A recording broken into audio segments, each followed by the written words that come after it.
میرے نہایت ہی واجب الاحترام معزز سامعین اکرام، السلام علیکم ورحمۃ اللہ وبرکاتہ۔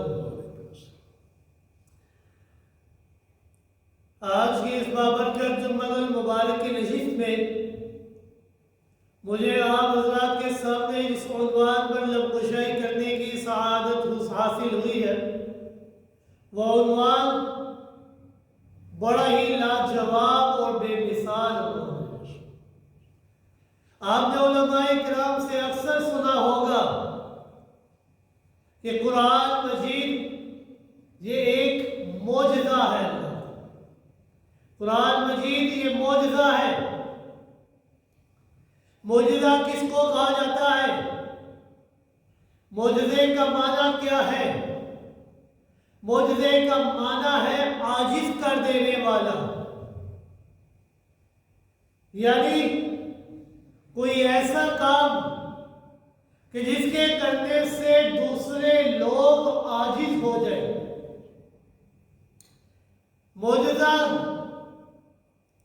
یہ در حقیقت اللہ رب العزت کا خرق عادت، یہ ایک عمل، ایک فعل ہوتا ہے کہ جس کو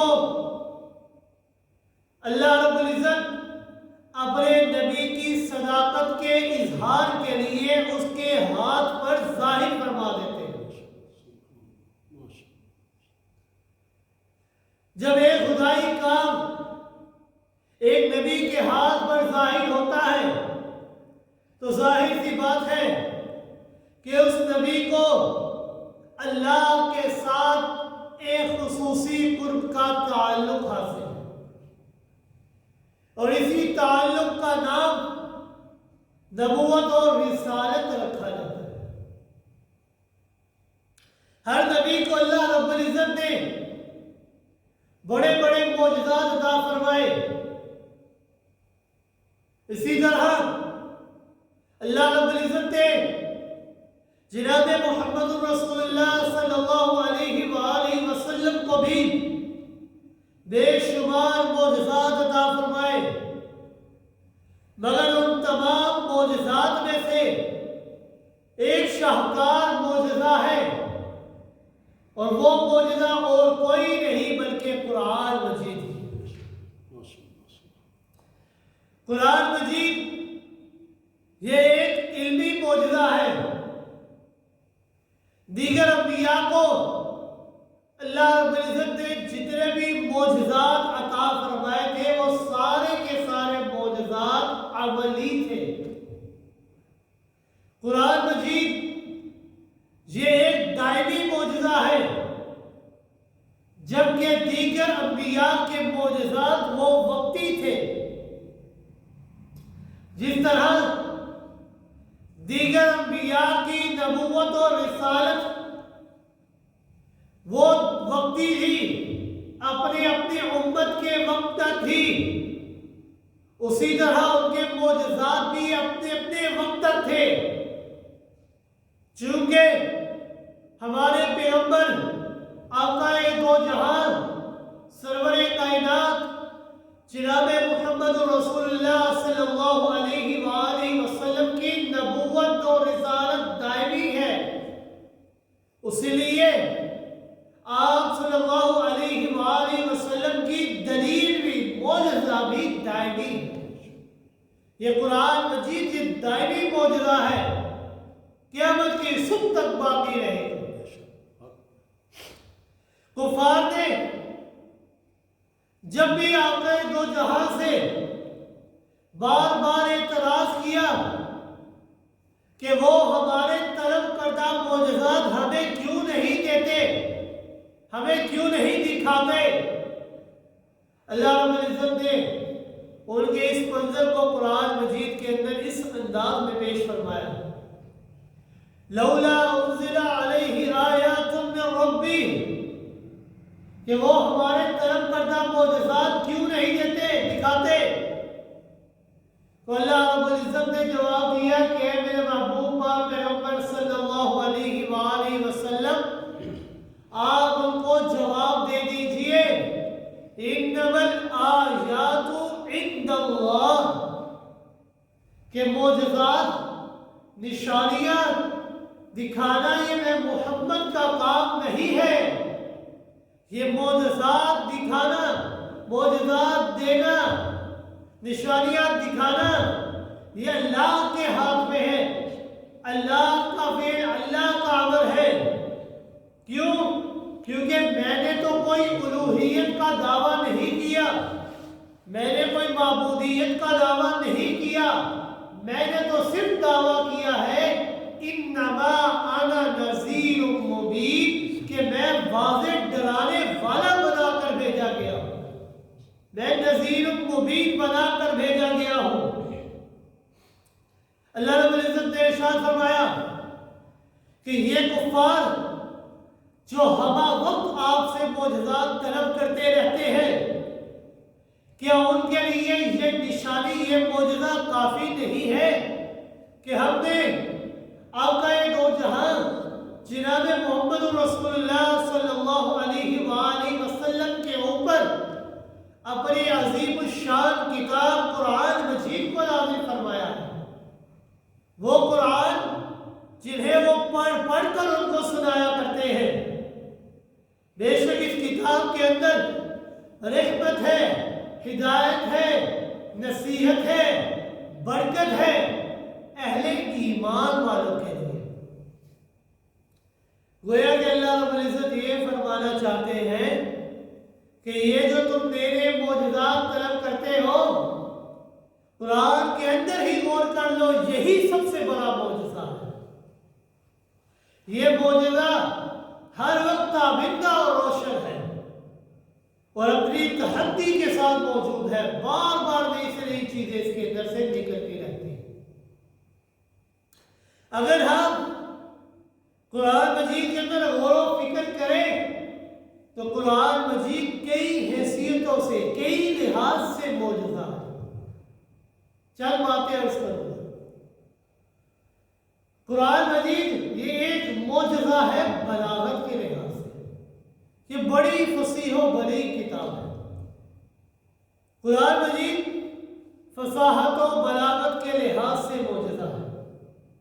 اللہ رب العزت کی حکمت یہ ہے کہ اس نے ہر نبی کو معجزات عطا فرمائے، تو جو معجزات عطا فرمائے وہ اس دور کے مطابق ہوا کرتے تھے.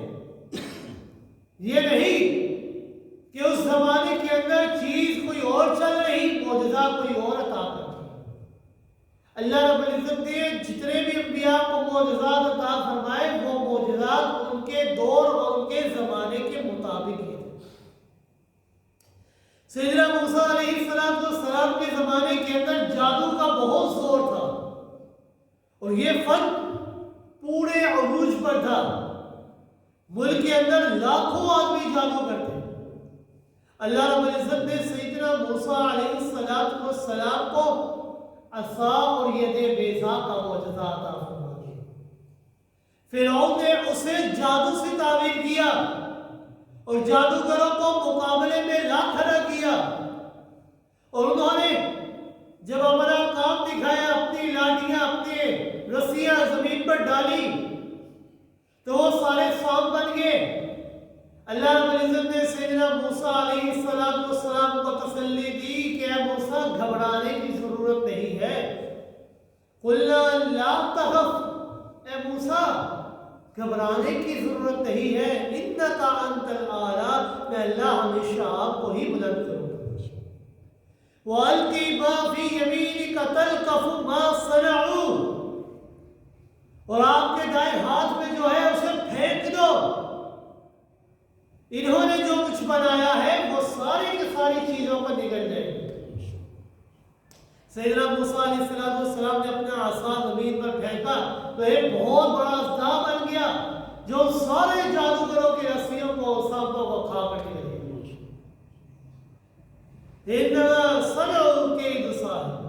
انہیں نے جادو کا چکر چلایا ہے. بلا یفلح الساحر وإذ أتى، اور موسیٰ یہ بات یاد رکھنا، جادوگر کبھی کامیاب نہیں ہوا کرتے. اور آپ کو جو ہم نے عطا کیا یہ کوئی جادو نہیں بلکہ اللہ کا معجزہ ہے، یہ معجزہ ہم نے آپ کو عطا فرمایا ہے۔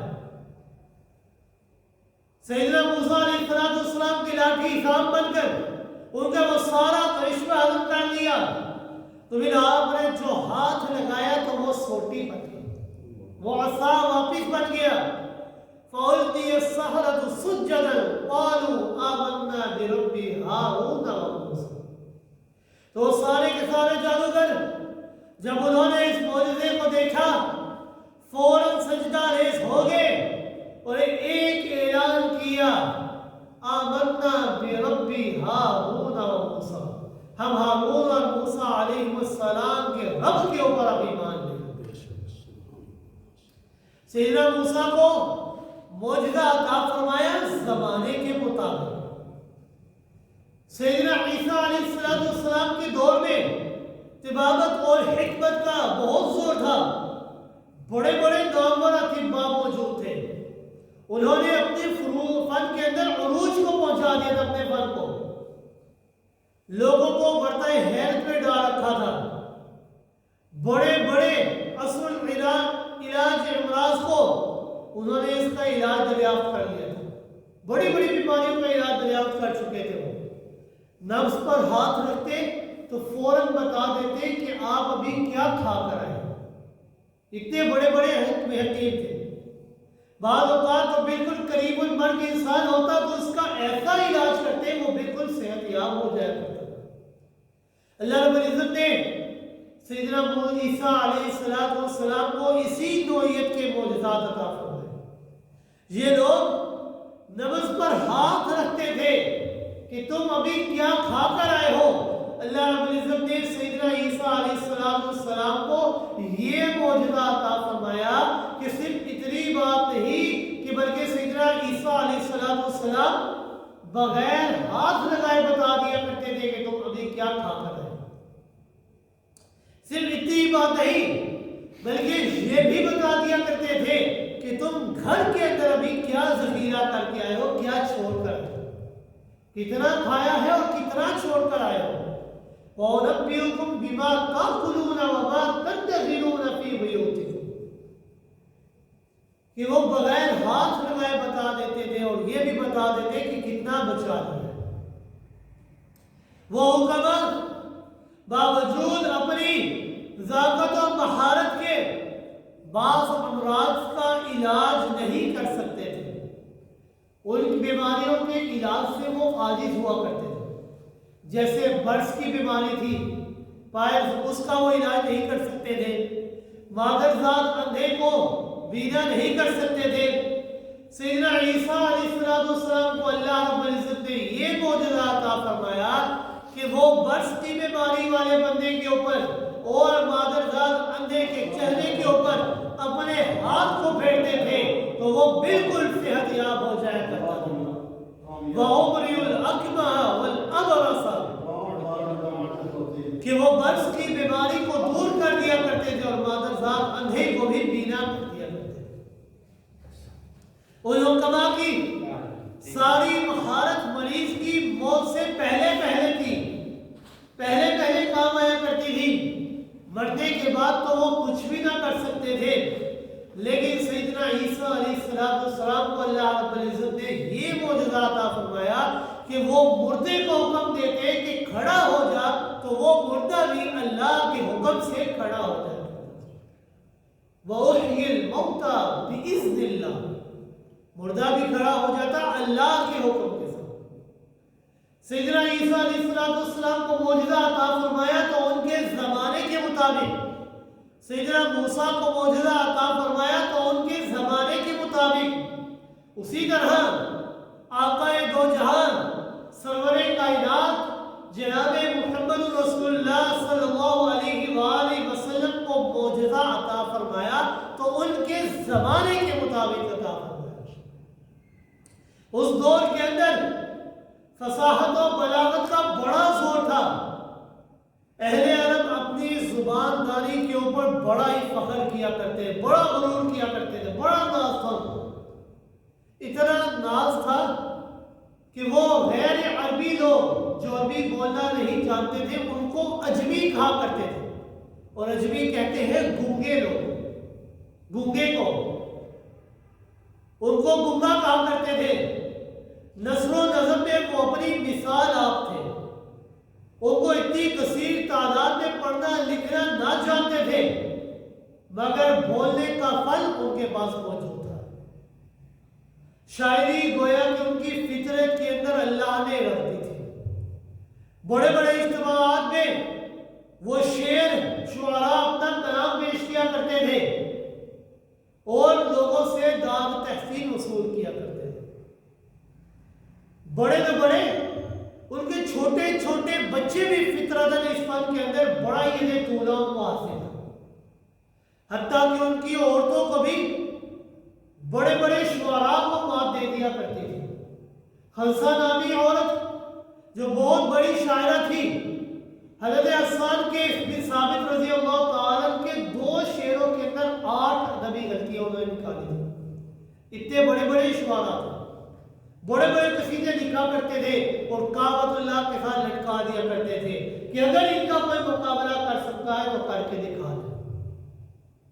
پیغمبر کائنات صلی اللہ علیہ وآلہ وسلم اسی اکبر معاشرے کے اندر پروان چڑھتے ہیں، ایسا معاشرہ کہ جہاں پر نہ کوئی مدرسہ ہے، نہ ہی کوئی یونیورسٹی ہے، نہ ہی کوئی سکول ہے۔ آپ صلی اللہ علیہ وآلہ وسلم نے نہ ہی کسی کتاب کا مطالعہ کیا ہے اور نہ ہی کسی استاد کے سامنے دوزانوں بیٹھے ہیں، شاگرد کی طرح بیٹھے ہیں۔ پیغمبر کائنات صلی اللہ علیہ وآلہ وسلم امی محض تھے، نہ لکھنا جانتے تھے نہ پڑھنا جانتے تھے۔ قرآن مجید اس بات کو اس انداز کے اندر پیش کرتا ہے، ما كنت تتلو من کتاب من قبلہ من کتاب ولا تخطه بیمینک، کہ اس سے پہلے تو آپ صلی اللہ علیہ وآلہ وسلم نہ تو کوئی کتاب پڑھتے تھے اور نہ ہی اپنے ہاتھ سے کوئی چیز لکھا کرتے تھے۔ پھر دیکھیے آپ صلی اللہ علیہ وآلہ وسلم نے ان کے سامنے ایسا کلام پیش فرمایا جو فصاحت و بلاغت کے اس اعلیٰ معیار کا حامل تھا کہ سب کے سب لوگ ورطۂ حیرت کے اندر ڈوب گئے۔ ان کی ساری فصاحت و بلاغت، ان کا سارے کا سارا علم و ادب، ان کا سارے کا سارا نظم و نثر قرآن کے سامنے ہیچ نظر آنے لگا، بالکل چھوٹا سا اور معمولی سا نظر آنے لگا۔ پھر اللہ رب العزت نے بڑے زور و شور سے انہیں چیلنج بھی دے دیا کہ لوگوں، تم تو باقیوں کو اجمی کہا کرتے ہو، انہیں گونگا کہا کرتے ہو، تم تو عربی زبان کو بخوبی جانتے ہو، اگر تمہیں اس کتاب کے بارے میں ذرا برابر بھی شک ہے، شبہ ہے کہ یہ اللہ کا کلام نہیں ہے، اسے تو آپ صلی اللہ علیہ وآلہ وسلم اپنے پاس سے خود گھر کر لے آیا کرتے ہیں، تو آ جاؤ اس کتاب کا مقابلہ کر کے دکھاؤ مجھے۔ اللہ رب العزت نے فرمایا قُلْ لَئِنِ اجْتَمَعَتِ الْإِنسُ وَالْجِنُّ عَلَىٰ أَن يَأْتُوا بِمِثْلِ هَٰذَا الْقُرْآنِ لَا يَأْتُونَ بِمِثْلِهِ وَلَوْ كَانَ بَعْضُهُمْ لِبَعْضٍ ظَهِيرًا۔ تم یہ کہا کرتے ہو کہ اللہ کی کلام نہیں ہے، تو تم تو عربی زبان کو بخوبی جانتے ہو، آؤ تم سارے کے سارے لوگ، انسان بھی جنات بھی اکٹھے ہو جاؤ، ایک دوسرے کے مددگار بھی بن جاؤ، ایک دوسرے کا تعاون بھی کر لو، اس کے مثل کوئی کتاب بھی پیش کر دو۔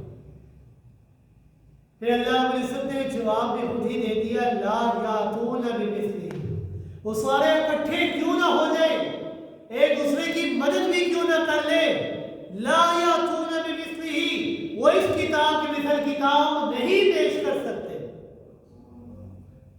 پھر اللہ رب العزت نے ارشاد فرمایا کہ چلو کتاب تو تم پیش نہیں کر سکتے، چلو تمہارے لیے آسانی کیے دیتا ہوں، چلو تم اس کتاب کا مقابلہ نہیں کر سکتے تو اس کتاب کے مقابلے میں 10 صورتیں ہی پیش کر دو۔ اب یقولون افترا قل فاتوا بعشر سور مثلہ مفتریات وادعوا استطعتم من دون اللہ ان کنتم صادقین، جن جن کو تم بلانے کی طاقت رکھتے ہو ان تمام لوگوں کو بلا لو، اس کتاب کے مقابلے 10 صورتیں ہی پیش کر دو۔ لیکن وہ ایسا نہیں کر سکتے تھے، اللہ رب العزت نے اور آسانی کر دی، چیلنج اور آسان کر دیا، چلو 10 صورتیں نہیں، کوئی ایک صورت ہی پیش کر دو۔ اللہ رب العزت نے فرمایا وَإِن كُنتُمْ فِي رَيْبٍ مِّمَّا نَزَّلْنَا عَلَىٰ عَبْدِنَا فَأْتُوا بِسُورَةٍ مِّن مِّثْلِهِ وَادْعُوا شُهَدَاءَكُم مِّن دُونِ اللَّهِ إِن كُنتُمْ صَادِقِينَ۔ اگر تمہیں شک ہے اس بارے میں کہ اس کتاب کو اللہ نے آج نازل نہیں فرمایا، اسے تو آپ صلی اللہ علیہ وآلہ وسلم نے اپنی طرف سے بھر لیا ہے، تو جاؤ بلا لو سب کو، جن جن کو تم بلانے کی طاقت رکھتے ہو، من دون اللہ، اللہ کو چھوڑ کر جن جن کو تم بلانے کی طاقت رکھتے ہو سب کو بلا کر لے آؤ، اور اس قرآن کے مثل کوئی ایک چھوٹی سی سورت بھی پیش کر دو۔ فاتو بسورۃ تنوین کے ساتھ پیش کیا، یہ نہیں کہ بڑی سورہ سورہ بقرہ کا مقابلہ کرو، سورہ آل عمران کا مقابلہ کرو، نہیں، بسورۃ تنوین کے ساتھ پیش کر کے فرمایا ایک ادنا سی چھوٹی سی سورہ سورہ کوثر کا ہی مقابلہ کر دیا۔ لیکن تم اس کا بھی مقابلہ نہیں کر سکتے، پھر اللہ رب العزت نے اور ان کے اوپر اپنی دلیل کو پختہ کرنے کے لیے چیلنج کو اور آسان کر دیا۔ پہلے پورا قرآن کا مقابلہ، پھر 10 صورتوں کا مقابلہ، پھر ایک صورت کا مقابلہ، اللہ نے اور آسان کر دیا۔ چلو تم ایسا بھی نہیں کر سکتے، ام یقولون تقولا بل لا یؤمنون فلیاتوا بحدیث مثلہ ان کانوا صادقین۔ پورا قرآن نہیں، 10 صورتیں نہیں، ایک صورت نہیں، چلو اس قرآن کے مثل ایک جملہ ہی پیش کر دو۔ تم اس قرآن کے مثل ایک جملہ بھی پیش نہیں کر سکتے۔ جب کفار عرب اس چیلنج کو ہرگز قبول نہ کر سکے تو لوگوں کو گنگا کہنے والے آج خود کلام اللہ کے سامنے گنگا ہو گئے، گنگے بن گئے۔ غور کیجیے ان کے لیے یہ طریقہ کتنا ہی آسان تھا۔ پیغمبر کائنات صلی اللہ علیہ وآلہ وسلم کے اس دعوے کو باطل کرنے کے مقابلے میں اپنا کلام پیش کر دیتے تو وہ سارے کا سارا دعویٰ باطل ہو جاتا، مگر وہ ایسا ہرگز نہ کر سکے۔ کیوں؟ کیونکہ آپ جانتے ہیں کہ اسلام کو مٹانے کے لیے بے دریغ مال انہوں نے خرچ کیا ہے، بڑی بڑی کوششیں کی ہے، ہر حربہ اختیار کیا، جنگیں لڑی، سفر کیے، جان تک کی بازیں لگا دی انہوں نے، بچوں کو یتیم کروا لیا، بیویوں کو بیوہ کروا لیا، اعزہ اور اقارب انہوں نے بنوائے، مگر عربی زبان کے ان اصل مالکوں سے یہ نہ ہو سکا کہ ہم اس قرآن جیسی ایک صورت پیش کر دیں، سارے کے سارے مقابلے کو ہی ختم کر دیں۔ ہر قسم کی کوشش کی لیکن یہ مقابلہ وہ نہ کر سکے۔ روایات میں آتا ہے کہ ایک دفعہ کسی مسلمان نے قرآن مجید کی ایک چھوٹی سی سورت سورہ کوثر کو لکھ کر خانہ کعبہ کی دیوار کے ساتھ لٹکا دیا۔ یہ گویا کہ ایک چیلنج تھا کہ اگر کوئی اس سورت کا مقابلہ کر سکتا ہے تو کر کے دکھا۔ کئی دنوں تک کفار اس سورت کو دیکھتے رہے، دوران طواف دیکھ دیکھ کر پھرکتے رہے، مگر ادبی انداز میں اس کا مقابلہ تو وہ کر نہ سکتے تھے۔ بالآخر ان کا ایک بہت بڑا بابا، بہت بڑا شاعر لبید بن ربیعہ ایک دن طواف کرتا ہوا کعبۃ اللہ میں تھا۔ لوگوں نے اس کی توجہ سورہ کوثر کے اوپر دلانا چاہی۔ جب اس کی توجہ سورہ کوثر کے اوپر پڑھی، اور وہ اتنا بڑا ادیب تھا کہ سبع معلقہ، یہ ایسی کتاب ہے جس کے اندر 7 بڑے بڑے شعراء کے اشعار موجود ہیں، بہت پرانی عربی، اس کا مقابلہ نہ کر سکتے تھے لوگ۔ اس کے بارے میں مشہور تھا کہ اتنا بڑا وہ ادیب تھا کہ اگر وہ کوئی بھی لفظ کوئی بھی جملہ اپنی زبان سے نکالے تو اس جملے کو فوراً لکھ لیا۔ اکتبوها علی الحناجر بالخناجر، اگر تمہارے پاس لکھنے کے لیے قلم اور دوات نہیں ہے تو خنجر کے ذریعے اپنی گلے کے اوپر لکھ لیا۔ اتنا بڑا بڑا وہ شعر تھا۔ لبید بن ربیعہ کافی دیر تک کھڑا ہو کر اس سورہ کوثر کو دیکھتا رہا. کافی دیر کے بعد لوگوں سے کہا کہ اے لوگوں قلم اور دوات لے. لوگ بڑے خوش، آج ہمارا بابا اس سورت کا مقابلہ کرے گا. اس سورت کے مقابلے کے لیے وہ تیار ہو چکا ہے، مگر وہ خود تو ادیب تھا، صاحب فن تھا، حقیقت کو پہچان گیا. اس نے سورہ کوثر کے جواب کے اندر صرف ایک ہی جملہ لکھا، کوئی لمبا چوڑا جملہ نہیں، صرف ایک ہی جملہ لکھا. وہ جملہ کیا تھا؟ ما ھذا قول البشر، یہ کسی بشر کا کلام نہیں ہو سکتا، یہ کسی بندے کا کلام نہیں ہے، یہ جو انسانی طاقت سے ماورا کلام ہے. میں بھی اس کلام کا مقابلہ نہیں کر سکتا. بعد میں وہی لبید بن ربیعہ دائرہ اسلام کے اندر داخل ہو گیا، ایمان کو قبول کر لیا. سیدنا فاروق اعظم رضی اللہ تعالیٰ نے ایک موقع پر لبید بن ربیعہ سے کہا کہ اے لبید بن ربیعہ، مجھے اپنے اشعار میں سے کوئی ایک شعر تو سناؤ.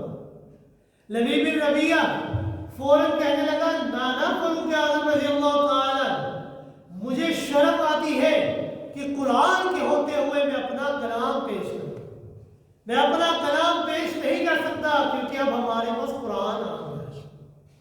اسی طرح ولید بن مغیرہ نے بھی ایک دفعہ خود اعتراف کر لیا، واللہ لقد سمعت من محمد کلاما ما هو من کلام الانس ولا من کلام الجن وإن له لحلاوة وإن عليه لتلاوة وإن أعلاه لمصبر وإن أسفله لمغدق وإنه لا يعلو وما يعلى عليه وما هذا قول البشر.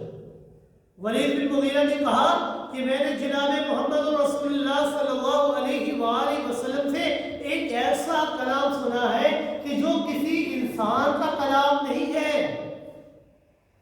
ما ہوا کلام الانس ولا من کلام الجن، وہ کسی جن کا بھی کلام نہیں ہے.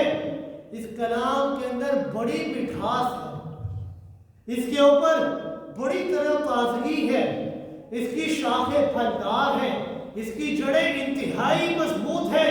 یقیناً وہ کلام بلند ہی ہوگا اور وہ کبھی زیر نہیں ہو سکتا، کبھی نیچے نہیں آ سکتا، کیونکہ یہ کلام کسی بشر کا کلام نہیں، یہ تو خالق کائنات کا کلام ہے. یہ اسلام کے سب سے بڑے دشمن ولید بن مغیرہ کے تاثرات تھے. قرآن مجید کا چیلنج صرف زمانے نبی تک موجود نہ تھا، زمانے نبی تک محدود نہ تھا، چیلنج آج بھی موجود ہے. آج دنیا میں یہود و نصارہ اسلام کے خلاف کیا کچھ نہیں کرتے، ہر ممکن کوشش کرتے ہیں اسلام کو مٹانے کے لیے، ہر قسم کا مال خرچ کر دیتے ہیں، لیکن وہ آج بھی اس چیلنج کو قبول کر کے اسلام کو شکست نہیں دے سکتے. ان میں آج بھی بڑے بڑے لاکھوں ادیب، شاعر، فصیح اللسان لوگ موجود ہیں جن کی مادری زبان عربی ہے. وہ عربی میں اخبارات نکالتے ہیں، رسالے چھاپتے ہیں، عربی کتاب کے تراجم لکھا کرتے ہیں، حتیٰ کہ عربی کی بہت بڑی بڑی ڈکشنریاں لکھ دیا کرتے ہیں. سوچ لیے اپنا سارا مال و دولت، اپنی ساری کاوشیں، ساری محنتیں تو انہوں نے اسلام کے خلاف جھونک دی ہیں، کروڑوں ڈالر خرچ کر دیے ہیں، لاکھوں منصوبے بنا لیے ہیں، مگر یہ سستا ترین اور آسان ترین طریقہ وہ کیوں نہیں استعمال کرتے کہ انفرادی یا اجتماعی طور پر قرآن کے مقابلے میں ایک سورت پیش کر دے، سارا جھگڑا ہی ختم ہو جاتا ہے. یہ راستہ نہ دور نبی کے کافروں نے اختیار کیا ہے اور نہ ہی 1400 سال گزر جانے کے باوجود آج کا کافر یہ راستہ اختیار کر سکتا ہے. اس کی وجہ یہی ہے کہ یہ اللہ کا کلام ہے، بشری طاقت سے ماورا کلام ہے، یہ انسان کے بس کا کلام نہیں ہے. فَإِن لَمْ تَفْعَلُوا وَلَن تَفْعَلُوا فَاتَّقُوا النَّارَ الَّتِي وَقُودُهَا النَّاسُ وَالْحِجَارَةُ أُعِدَّتْ لِلْكَافِرِينَ. اگر تم ایسا نہ کر سکو، فیصلہ اللہ نے کر دیا، اگر تم ایسا نہ کر سکو، وَلَن تَفْعَلُوا، اور یاد رکھنا ہرگز تم ایسا نہیں کر سکتے، تو اس آگ سے ڈرو جس کا ایندھن اللہ نے انسانوں کو اور پتھروں کو بنایا۔ جب تم اس قرآن کا مقابلہ نہیں کر سکتے تو اس قرآن کی کہی ہوئی باتوں کے اوپر ایمان لے۔ یہ قرآن تمہیں کسی دوسرے راستے کی طرف نہیں لے کر جائے گا۔ یہ قرآن تمہیں رستہ دکھائے گا ہدایت والا۔ یہ قرآن تمہیں رستہ دکھائے گا اللہ کی طرف جانے کا۔ یہ قرآن تمہیں بتائے گا کہ آپ صلی اللہ علیہ وآلہ وسلم کی تم نے تابع داری کرنی ہے۔ یہ قرآن تمہیں کسی دوسرے راستے کی طرف گامزن نہیں کرے گا بلکہ جنت کے راستے کی طرف تمہیں گامزن کرے گا۔ قرآن یہ معجزہ ہے فصاحت و بلاغت کے لحاظ سے، بالکل اسی طرح قرآن معجزہ ہے تاثیر کے لحاظ سے کہ اس کا اثر کس قدر زیادہ ہوتا ہے۔ جس طرح یہ اپنی فصاحت و بلاغت اپنے ادبی اسلوب کے لحاظ سے ایک معجزہ ہے، اسی طرح اپنے اثر انگیزی کے لحاظ سے بھی ایک معجزہ ہے۔ کتنے ہی ایسے دشمنان اسلام تھے جو محض قرآن مجید سن کر اس قدر متاثر ہوئے کہ دائرہ اسلام کے اندر داخل ہوئے۔ لبیب بن ربیعہ کے بارے میں آپ نے سن لیا ہے کہ وہ کتنا بڑا شاعر تھا، کتنا قادر الکلام تھا، لیکن قرآن کے سننے کے بعد وہ بھی اس کا مقابلہ نہ کر سکا اور دائرہ اسلام کے اندر داخل ہو گیا۔ اسی طرح خنسا ایک عورت جو بہت بڑی شاعرہ تھی بلکہ شاعروں کی استاد تھی، شعراء کے اجتماع میں شریک ہوا کرتی تھی اور ان کے اشعار سن کر ان کے فیصلے کیا کرتی تھی۔ اشعار کے اندر ادبی غلطیاں نکال کر ان کے اشعار کو رد کر دیا کرتی تھی۔ وہ بھی جب قرآن مجید کو اس نے بھی سنا تو وہ بھی دائرہ اسلام کے اندر داخل ہو۔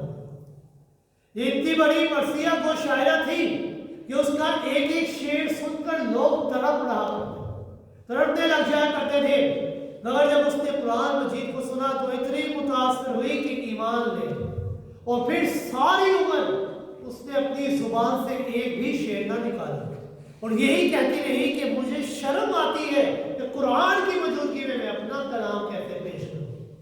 ساری زندگی اس نے شعر لکھا۔ اور طفیل بن عمر دوسی قبیلہ دوست کا بہت بڑا شاعر تھا۔ ایک دفعہ عمرے کی غرض سے مکہ مکرمہ آیا۔ قریش مکہ کو یہ خدشہ تھا کہ یہ بہت بڑا سردار ہے، کہیں رسول اکرم صلی اللہ علیہ وآلہ وسلم کے کلام کو سن کر اس کلام کا جادو اس کے اوپر بھی چلنا چاہیے، یہ بھی دائرہ اسلام کے اندر نہ داخل ہو جائے، قرآن سے متاثر نہ ہو جائے۔ فوراً انہوں نے باہم مشورہ کیا اور طفیل کا پرتباہ استقبال کیا۔ اس کا استقبال کرنے کے بعد اسے پیغمبر کائنات صلی اللہ علیہ وآلہ وسلم کے خلاف بہکانا شروع کر دیا کہ ہمارے معزز مہمان ہو آپ، ہم آپ کا خیال رکھنا چاہتے ہیں، یا گاؤں کے مقامی حالات سے آپ ناواقف ہیں، اس لیے ہم تمہاری خیر خواہی کرنا چاہتے ہیں۔ یہاں پر ایک شخص ہے جس کا نام ہے محمد صلی اللہ علیہ وسلم، تم اس کی بات کو ہرگز نہ سننا، کیونکہ وہ بندہ اپنے آبائی دین سے پھر چکا ہے، وہ ایک بہت بڑا جادوگر ہے، اس کا کلام جو بھی سنتا ہے وہ لوگ اس کے کلام کی طرف گامزن ہو جاتے ہیں۔ اس نے ہماری شہزادہ بندی کو شدید نقصان پہنچایا ہے، رشتہ داروں کے اندر باہم پھوٹ ڈلوا دی ہے، بھائی کو بھائی سے جدا کر دیا ہے، لہذا خبردار رہنا، اس کا کلام کبھی نہ سننا۔ تو وہ خود کہتے ہیں کہ میں نے ان کے اس خیر خواہانہ مشورے کو اتنا متاثر ہوا کہ میں نے اپنے کانوں کے اندر روئی ڈال دی کہ تاکہ میں ان کا کلام کبھی سن ہی نہ سکوں۔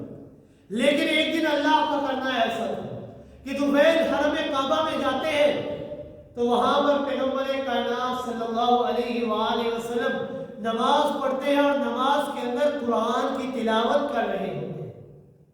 جیسے ہی قرآن مجید کی تلاوت کی آواز اس کے کانوں کے اندر پڑ جاتی ہے تو وہ بڑا ہی متاثر ہو جاتا ہے، اور متاثر ہوئے بغیر رہ نہیں سکتا۔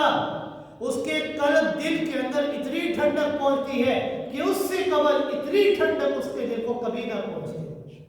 دل میں سوچا کہ میں تو خود صاحب عقل و شعور ہوں، کلام کے محاسن اور معائب کو میں تو خود بھی جانتا ہوں، آؤ ذرا ان سے مل کر میں ان سے بات تو کروں کہ آپ کے پاس یہ کلام کہاں سے آئے، یہ کلام کہ آپ نے بنایا ہے، یہ کیسے بنایا ہے؟ پیغمبر کائنات صلی اللہ علیہ وسلم جب نماز پڑھ کر اپنے گھر کی طرف واپس لوٹتے ہیں تو طفیل پیچھے ہو جاتا ہے۔ جب آپ گھر پہنچتے ہیں تو طفیل فوراً سامنے آ جاتا ہے، رستہ روکتا ہے اور سارا واقعہ بیان کرتا ہے، گزارش کرتا ہے کہ آپ ذرا مجھے یہ کلام تو سنائیں، میں اس کلام کو سننا چاہتا ہوں۔ اس موقع کے متعلق آپ صلی اللہ علیہ وآلہ وسلم نے سورہ اخلاص اور سورہ معوذتین کی تلاوت فرمائی۔ سورہ معوذتین سورہ فلق اور سورہ ناس کو کہا جاتا ہے۔ آپ صلی اللہ علیہ وآلہ وسلم نے ان 3 سورتوں کی تلاوت فرمائی تو اصناف سغن سے 12 تن یہ شیریں کلام، یہ میٹھا کلام سن کر طفیل کے اوپر وجد کی کیفیت طاری ہو گئی اور کہنے لگا واللہ ما سمعت قولا احسن منه ولولا رأيت امرا اعدل من امره واشهد انك لرسول الله صلی اللہ علیہ وسلم۔ کہ اللہ کی قسم میں نے آج تک اس سے بہتر کلام کبھی نہیں سنا اور اس سے بڑھ کر مبنی پر انصاف کلام میں نے کبھی نہیں دیکھا کہ جو اس قدر انصاف کے اوپر مبنی ہو۔ اور میں گواہی دیتا ہوں کہ آپ صلی اللہ علیہ وآلہ وسلم اللہ کے رسول ہیں، لہذا اپنے ہاتھ کو بڑھائیے، میں آپ کے ہاتھ کے اوپر اپنا ہاتھ رکھ کر بیعت کرنا چاہتا ہوں کہ اللہ کے علاوہ کوئی معبود نہیں اور آپ اللہ کے آخری ہیں۔ یہ قرآن یہ ایسا معجزہ ہے جو بلاغت کے لحاظ سے بھی معجزہ ہے اور تاثیر کے لحاظ سے بھی معجزہ ہے۔ قرآن کا اثر دل کے اوپر ایسا پڑتا ہے کہ لوگ اس سے اثر دے ہوئے بغیر نہیں رہتے۔ اسی طرح سیدنا فاروق اعظم رضی اللہ تعالیٰ عنہ کے بارے میں بھی ہے کہ اسلام لانے کا واقعہ موجود ہے کہ ان کا اسلام اور ایمان بھی قرآن سے متاثر ہو کر آیا۔ پیغمبر کائنات صلی اللہ علیہ وآلہ وسلم کے قتل کے ارادے سے گھر سے نکلتے ہیں، ننگی تلوار بھاگ پر ہے۔ لوگوں نے پوچھا کہاں پر جا رہے ہو تو کہنے لگے کہ میں آپ صلی اللہ علیہ وآلہ وسلم کو قتل کرنے کے ارادے سے جا رہا ہوں۔ بتایا گیا کہ آپ وہاں پر جا رہے ہیں، پہلے اپنے گھر کی تو خبر لے لیں۔ آپ کی بہن اور آپ کا بہنوئی دائرہ اسلام کے اندر داخل ہو چکے ہیں، انہوں نے ایمان قبول کر لیا ہے۔ سیدنا فاروق اعظم رضی اللہ تعالیٰ فوراً آپ کو گولا ہو جاتے ہیں، انتہائی غضبناک حالت میں دروازے کے اوپر دستک دیتے ہیں تو وہ لوگ ڈر جاتے ہیں۔ ڈرتے ڈرتے دروازہ کھولا، فاروق اعظم رضی اللہ تعالیٰ گھر میں داخل ہوئے تو پہلا سوال یہ کیا کہ میں نے سنا ہے کہ تم لوگوں نے اپنے آبائی دین کو چھوڑ دیا ہے اور دائرہ اسلام کے اندر داخل ہو گئے ہو۔ تو فوراً بہنوئی سعید اور بہن فاطمہ کو مارنا شروع کر دیا، اتنا مارا کہ وہ زخموں سے چور چور ہو گئے۔ بہن کے ماتھے میں خون کا فوارہ نکلنے لگا، لیکن اس بہن کی جرت کے اوپر قربان ہے کہ اس نے فوراً کہا کہ اے میرے بھائی، تو بھی خطاب کا بیٹا ہے تو میں بھی خطاب کی ہی بیٹی ہوں۔ تیری رگوں کے اندر اگر خطاب کا خون دوڑتا ہے تو میری رگوں کے اندر بھی اسی خطاب کا خون دوڑتا ہے۔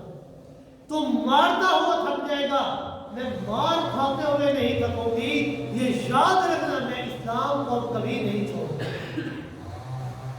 پھر جب ذرا غصہ ٹھنڈا ہوا تو پوچھنے لگے مجھے وہ کلام تو دکھاؤ جس کی آپ تلاوت کر رہے تھے، وہ صحیفہ مجھے دکھاؤ تو صحیح، وہ کاغذ مجھے پکڑاؤ تو صحیح۔ بہن نے جواب دیا نانا عمر، وہ اوراق بڑے ہی پاک اوراق ہیں، وہ کبھی ناپاک ہاتھ میں نہیں آ سکتے، لہذا پہلے غسل کر کے آؤ۔ غسل کر کے آئے، اوراق پڑھنا شروع کیا، سورہ طٰہٰ کی ابتدائی آیات کی تلاوت کی۔ طٰہٰ ما انزلنا علیک القرآن لتشقى الا تذکرۃ لمن یخشی تنزیلا ممن خلق الارض والسماوات العلی الرحمن علی العرش استوی۔ سورہ طٰہٰ کی ابتدائی آیات کی تلاوت کی تو اتنے متاثر ہوئے کہ فوراً یہ کہہ اٹھے ما احسن الکلام، اس کلام سے بہتر کلام میں نے کبھی نہیں پڑھا، میں نے آج تک اس کلام جیسا حسین ترین کلام نہیں تھا۔ یقیناً یہ کسی بشر کا کلام نہیں ہے، اور گواہ رہنا میں اس کلام کے اوپر صدق کے دل سے اب ایمان لے آیا۔ فوراً آپ صلی اللہ علیہ وسلم کی خدمت میں حاضر ہوئے، کلمہ پڑھا اور دائرہ اسلام کے اندر داخل ہوئے۔ اسی طرح شاہ حبشہ نجاشی کے اندر بھی یہ بھی قرآن مجید سن کر دائرہ اسلام کے اندر داخل ہوا، اور آپ جانتے ہیں مشرکوں کی اظہار رسالیوں کی تاب نہ جاتے ہوئے بعض صحابہ کرام نے بحکم نبی صلی اللہ علیہ وسلم ہجرت کی حبشہ کی طرف۔ ان میں پیغمبر کائنات صلی اللہ علیہ وسلم کے چچا زاد بھائی حضرت جعفر بن ابی طالب رضی اللہ تعالیٰ میں موجود تھے۔ قریش مکہ کو جب پتہ چلا کہ وہ لوگ وہاں پر چلے گئے ہیں تو فوراً شاہ حبشہ میں جاتے ہیں، اور ان کے پاس جا کر ان سے کہنے لگے کہ ہمارے لوگ آپ کے پاس آئے ہیں، انہوں نے اپنے آبائے دین سے نکل چکے ہیں اور قرآن کے تابع دار بن چکے ہیں، لہذا آپ ان لوگوں کو ہمارے حوالے کر دیں۔ اس موقع کے متعلق اس موقع پر حضرت جعفر بن ابی طالب رضی اللہ تعالیٰ نے بڑے بلیغ انداز کے اندر اپنا موقف پیش رکھا۔ بادشاہ نے فرمائش کی کر دی کہ تمہارے نبی کے اوپر جو کلام اترا ہے وہ ذرا مجھے وہ کلام تو سنو۔ حضرت جعفر رضی اللہ تعالیٰ نے سورہ مریم کی ابتدائی آیات کی تلاوت فرمائی۔ قاف ہا یا عین صاد ذکر رحمت ربک عبدہ زکریا۔ جب سورہ مریم کی ابتدائی آیات کی تلاوت فرمائی تو وہ بادشاہ بڑا ہی متاثر ہوا، اتنا متاثر ہوا کہ وہ بادشاہ رونے لگا۔ صرف بادشاہ ہی نہیں، اس بادشاہ کے جتنے بھی وزیر لوگ تھے جو آس پاس بیٹھے ہوئے تھے، اس کلام کو سن کر ان کی آنکھوں سے بھی آنسو جاری ہوئے، اور اتنے آنسو جاری ہوئے کہ ان کی داڑھی نہ تر ہو گئی۔ دوسرے دن جو قریش مکہ کا وفد تھا دوسری چال اپنا کر پھر سے شاہ حبشہ کے پاس آ گئے، اور ان سے کہنے لگا انہم یشتمون عیسیٰ و امہ، کہ یہ جو لوگ ہیں یہ حضرت عیسیٰ علیہ السلام اور ان کی ماں حضرت مریم علیہ السلام کو گالیاں دیا کرتے ہیں۔ چونکہ وہ بادشاہ عیسائی تھا، وہ برداشت نہ کر سکا، اس نے پھر سے مسلمانوں کو اپنے دربار میں بلایا اور پوچھا یہ جو لوگ کہہ رہے ہیں قریش مکہ نے تمہارے اوپر الزام لگایا ہے، کیا یہ ایسا ہی ہے؟ تو حضرت جعفر بن ابی طالب رضی اللہ تعالیٰ نے فرمایا کہ میرا جو موقف ہے سیدنا عیسیٰ علیہ السلام اور سیدنا مریم علیہ السلام کے متعلق وہی موقف ہے جو قرآن نے ہمارے سامنے پیش فرمایا ہے۔ پھر سے سیدنا جعفر طیار رضی اللہ تعالیٰ نے دوبارہ سے سورہ مریم کی آیات کی تلاوت فرمائی۔ وَاذْكُرْ فِي الْكِتَابِ مریم، سورہ مریم کی تلاوت فرمائی۔ جب اس مقام پر پہنچے کہ جہاں پر سیدنا عیسیٰ علیہ السلام نے اپنی ماں کی پاکدامنی کو بیان فرمایا، قَالَ إِنِّي عَبْدُ اللَّهِ آتَانِيَ الْكِتَابَ وَجَعَلَنِي نَبِيًّا، کہ اللہ نے مجھے کتاب دینی تھی، اللہ نے مجھے نبی بنانا تھا۔ اپنی ماں کی پاکدامنی بیان فرمائی۔ ذَلِكَ عِیسیٰ ابْنُ مَرْیَمَ قول الحق الذي فيه يمترون ما كان لله ان يتخذ من ولد سبحانه۔ حضرت عیسیٰ علیہ السلام کے متعلق جو مسلمانوں کا موقف تھا کہ وہ اللہ کے بندے ہیں، اللہ کے نبی ہیں، اللہ نے ان کو کتاب دینی تھی، اللہ نے ان کو نبوت عطا فرمائی، جو موقف مسلمانوں کا تھا، جو موقف قرآن نے پیش فرمایا، اسی موقف کو جب اس بادشاہ کے سامنے پیش کیا تو وہ بادشاہ اس قدر رویا کہ اس کی ہچکی ہی بن چکی تھی۔ ایک دن کا ہاتھ میں لے کر کہنے لگا اللہ کی قسم جو کچھ قرآن نے بیان فرمایا ہے سیدنا عیسیٰ علیہ السلام کے متعلق، سیدنا عیسیٰ علیہ السلام کا مقام، ان کی حیثیت اس مقام سے نہ تو ایک دن کا زیادہ ہو سکتی ہے اور نہ ہی کم ہو سکتی ہے، اور ان کی صحیح حیثیت، صحیح مقام وہی ہے جو قرآن نے بیان فرمایا۔ اور پھر یہ بادشاہ قرآن سے اتنا متاثر ہوا کہ دائرہ اسلام کے اندر ہی داخل ہوا۔ یہ قرآن یہ ایک معجزہ ہے جو اللہ رب العزت نے رسول اکرم صلی اللہ علیہ وآلہ وسلم کو عطا فرمایا۔ یہ کوئی عام کتاب نہیں بلکہ معجزہ ہے، اور معجزہ بھی کوئی ایک لحاظ سے نہیں، بڑا ہی لحاظ سے معجزہ ہے۔ قرآن کی فصاحت کے لحاظ سے معجزہ ہے، کہ اس کا مقابلہ کوئی کتاب نہیں کر سکتی۔ قرآن یہ تاثر کے لحاظ سے، اثر کے لحاظ سے بھی معجزہ ہے، اتنا بڑا معجزہ ہے کہ انسان تو انسان، جنات نے بھی جب اس قرآن کو سنا تو وہ بھی اثر انداز ہوئے بغیر نہ رہ سکتے۔ پیغمبر کائنات صلی اللہ علیہ وآلہ وسلم کے اوپر جب اللہ رب العزت نے قرآن مجید کا نزول شروع فرمایا تو آسمان کی سیکیورٹی بالکل سخت فرما دی۔ کوئی بھی جن، کوئی بھی شیطان اس کی جرأت نہ ہوتی تھی کہ وہ آسمان کی طرف جا سکے اور فرشتوں کی باتیں سنے۔ آسمانوں کے قریب جاتا تو اللہ رب العزت ایک ستارے کو شعلہ بنا کر اس کے پیچھے لگا دیتے اور اس وقت تک وہ ستارہ پیچھا نہ چھوڑتا جب تک کہ اسے مار نہ دیتے۔ جنات اس صورتحال سے بڑے سب پریشان تھے کہ ایسا کون سا ماجرا پیش آ گیا ہے کہ اب ہم آسمانوں کے اوپر نہیں جا سکتے۔ پہلے ہم آسمانوں میں جایا کرتے تھے، فرشتوں کی باتیں سن لیا کرتے تھے، لیکن اب ایسا کون سا ماجرا آ گیا ہے کہ ہم جب بھی آسمان کی طرف جانے کی کوشش کرتے ہیں ستارہ پیچھے آ جاتا ہے اور ہمیں مار دیتا ہے۔ یہ حفاظتی اقدامات کیوں کیے گئے ہیں؟ تو جنات کا ایک جتھا تعمیر ہوا جس کے اندر ڈیوٹی لگی کہ تم نے وہاں جانا ہے، تم نے وہاں جانا ہے۔ تو نصیبین کے 9 جنوں کی ایک جماعت کے ذمہ حجاز کا علاقہ لگا۔ وہ اس علاقے کے اندر تحقیق انہوں نے شروع کر دی کہ ایسا کون سا ماجرا آیا ہے کہ ہم آسمانوں کی طرف نہیں جا سکتے۔ ان جنات نے پورے حجاز کا چپا چپا چھان مارا۔ آخر ایک دن بطن نخلا کے علاقے میں گشت کر رہے تھے تو ایک عجیب واقعہ رونما ہوا کہ پیغمبر کائنات صلی اللہ علیہ وآلہ وسلم اپنے چند صحابہ کرام کے ہمراہ ایک قریب کی وادی میں مشرکین سے چھپ کر قرآن مجید کی تلاوت فرما رہے تھے۔ قرآن مجید کی تلاوت کر رہے تھے۔ ان جنات کے کانوں میں جب اللہ کے قرآن کی آواز پڑی، وَإِذْ صَرَّفْنَا إِلَيْكَ نَفَرًا مِنَ الْجِنِّ يَسْتَمِعُونَ الْقُرْآنَ، کہ جب انہوں نے قرآن کی آواز کو سنا تو وہ بھی اتنے متاثر ہوئے تو خاموشی سے قرآن کو سننے لگے۔ ہم نے جنات کا رخ ادھر پھیر دیا تاکہ وہ قرآن کو سن لیں، پھر قرآن کی مجلس میں حاضر ہو کر ایک دوسرے کو بالکل خاموش کر دیا کہ ابھی خاموش ہو جائے، پہلے قرآن کو سنو۔ یہ قرآن کا ادب ہے جو اللہ رب العزت نے قرآن مجید کے اندر فرمایا، وَإِذَا قُرِئَ الْقُرْآنُ فَاسْتَمِعُوا لَهُ وَأَنصِتُوا، جب قرآن کی تلاوت ہو تو خاموشی سے بیٹھا۔ انسان و انسان، جنات بھی جب قرآن کی محفل میں آتے تو ایک دوسرے کو خاموش کرنے لگتے کہ خاموش ہو جاؤ۔ ان جنات نے بڑے ہی غور سے، بڑی ادب و احترام سے قرآن مجید کو سنا، اتنے متاثر ہوئے کہ فوراً ایمان لے۔ صرف خود ہی ایمان نہ لے آئے بلکہ واپس گئے، اپنی پوری قوم کے سامنے گئے، ان کو بھی دعوت دینے لگ گئے اور داعیے ایمان بن گئے، ان کو بھی دعوت دینے لگ گئے، تم بھی دائرہ اسلام کے اندر داخل ہو۔